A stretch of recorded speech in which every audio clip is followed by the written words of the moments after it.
आज अमृतसर में Punjab bank employees federation Amritsar की ओर से पंजाब नेशनल बैंक के बाहर कर्मचारियों ने सेंट्रल सरकार के खिलाफ रोष प्रदर्शन किया है।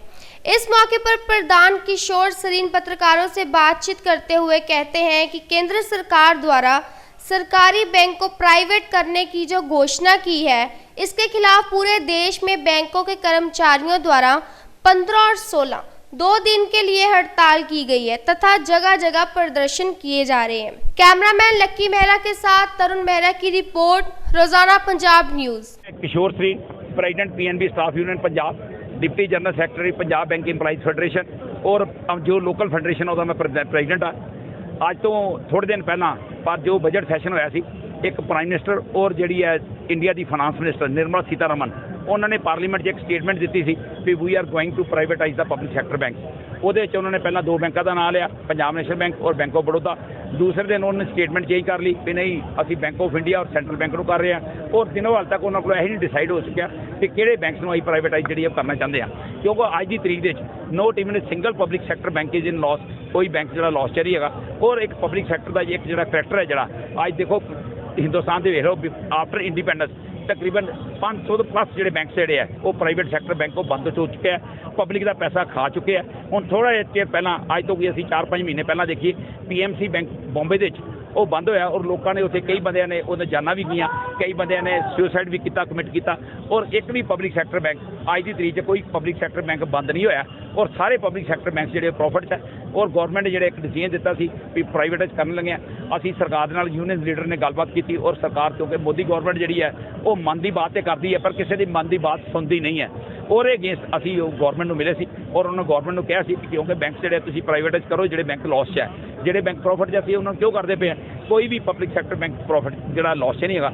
और एक गौरमेंट एडमेंट है, उन्होंने कहा नहीं जी जो बिजनेस करना जो मोदी साहब ने ये पार्लीमेंट स्टेटमेंट दी है कि बिजनेस करना जो गौर साडा काम नहीं है, साडा काम है सिर्फ एडमिनिस्ट्रेशन करना। और तुसीं अज लाल किले तो खड़े हो गए, असीं एक उत्थे अपने आप को क्रेडिट लेने भी हिंदुस्तान की 136 करोड़ की आबादी हो गई है और मैं 42-50 करोड़ जोड़ा है वो जनधन खाता खोलिया। तुसीं चेतावनी दी है भी जोड़ा तुसीं डिसीजन लै रहे हो इनू डिसीजन नू रीकनसिडर करो, इस डिसीजन नू इंप्लीमेंट ना करो इस जोड़ा ना। और अगर सरकार ने असीं तुहानूं मीडिया थ्रू एक बार फिर सरकार नू बेनती करते हैं, सरकार नू अपील करते हैं भी अपने डिसीजन नू जोड़ा इनू रीकनसिडर किया जाए। अगर सरकार ने इस डिसीजन नू रीकनसिडर ना किया तो we will compel to go in for indefinite strike. Senior vice president Punjab bank employee federation Amritsar unit ते vice president state bank committee employee union Chandigarh circle अज असी 2 दिन की स्ट्राइक से 15 ते 16 मार्च की जा रहे हैं, गए हुए हैं। और इसका एक ही कारण है कि जी सरकार ने अपने पार्लीमेंट सैशन के वित्त मंत्री ने कहा सीगा कि असी जल्दी ही बैंकों को प्राइवेट करने जा रहे हैं, IDBI बैंक ते उहदे नाल 2 बैंक होर।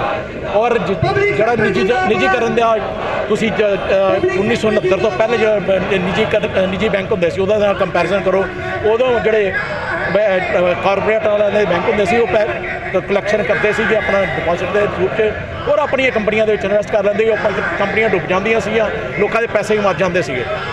1913 तो लैके 1960 तक लगभग 1650 बैंक जोड़े फेल होए थे। उस तो बाद 1960 तो लैके 1969 तक 250 के कई बैंक फेल होए।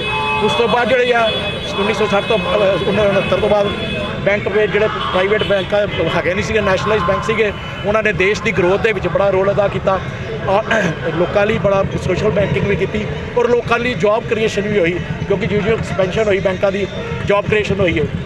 पिंडों के उन्होंने जगह पर भी बैंक खुले जिथे कि बैंक होंगे ही नहीं सी, कोई सोच भी नहीं सकता। 40-40 बंदे भी पिंड के उत्थे भी ब्रांचा खुलियाँ। जे प्राइवेट बैंक हो गया तो वो की होएगा, सारा कुछ चक्का उल्टा घूम जाएगा और जी ब्रांचा पिंडों दी बंद होने शुरू हो जाएंगे, क्योंकि प्राइवेट बैंकों का एक मोटिव होता है कि जोड़ा असी प्रॉफिट अर्न करना, प्रॉफिट किस तरह अर्न करना है। और जो आम जो बंदा है, जो पब्लिक का बंदा जो अज नैशनल बैंक के अपने आन शान के नाल जाता है, उन्होंने प्राइवेट बैंकों च बनना बंद हो जाएगा, क्यों ना ही उन्होंने अकाउंट उत्थे चल सकते, कि उन्होंने खर्चे ही ज़्यादा होंगे आ प्राइवेट बैंकों के। और मिनीमम बैलेंस मेनटेनेंस भी उत्थे बड़ी एक प्रॉब्लम होगी जो आम बंदे के लिए नहीं होगी। और सोशल बैंकिंग कौन करेगा जेकर पब्लिक सैक्टर बैंक नहीं होगे। इस करके असी ਸਰਕਾਰ ਨੂੰ ਅੱਜ ਦੇ ਕੱਲ੍ਹ ਦੀ ਹੜਤਾਲ ਕਰਕੇ ਇੱਕ ਸੰਦੇਸ਼ਾ ਦੇਣਾ ਚਾਹੁੰਦੇ ਹਾਂ ਕਿ ਆਪਣੇ ਗਲਤ ਮਨਸੂਬਿਆਂ ਤੋਂ ਵਾਪਸ ਆਵੇ ਔਰ ਪ੍ਰਾਈਵੇਟਾਈਜੇਸ਼ਨ ਦਾ ਜਿਹੜਾ ਮਨਸੂਬਾ ਹੈ ਉਹਨੂੰ ਵਾਪਸ ਲਵੇ। ਨਹੀਂ ਤੇ ਇਸ ਤੋਂ ਬਾਅਦ 16 ਤਰੀਕ ਤੋਂ ਬਾਅਦ United farm of bank union the leadership top ਜਿਹੜੀ ਲੀਡਰਸ਼ਿਪ ਹੈ ਉਹ ਬੈਠ ਕੇ ਅੱਗੇ further course of action the decide ਕਰੇਗੀ। ਜੋ ਕੱਲ੍ਹ ਵੀ ਬੈਂਕ ਬੰਦ ਰਹਿਣਗੇ ਔਰ ਅੱਜ ਤੇ ਕੱਲ੍ਹ ਦੇ ਵਿੱਚ 2 ਦਿਨਾਂ ਦੇ ਵਿੱਚ 10 ਲੱਖ ਦੇ ਕਰੀਬ ਐਮਪਲੋਈ ਜਿਹੜਾ ਹੈ ਹੜਤਾਲ ਤੇ ਹੈਗਾ ਔਰ ਬੈਂਕਾਂ ਦੇ ਵਿੱਚ ਕੋਈ ਕੰਮ ਨਹੀਂ ਹੋ ਰਿਹਾ ਜਿੱਦਾਂ ਕਿ ਪਬਲਿਕ ਸੈਕਟਰ ਬੈਂਕ ਨੇ।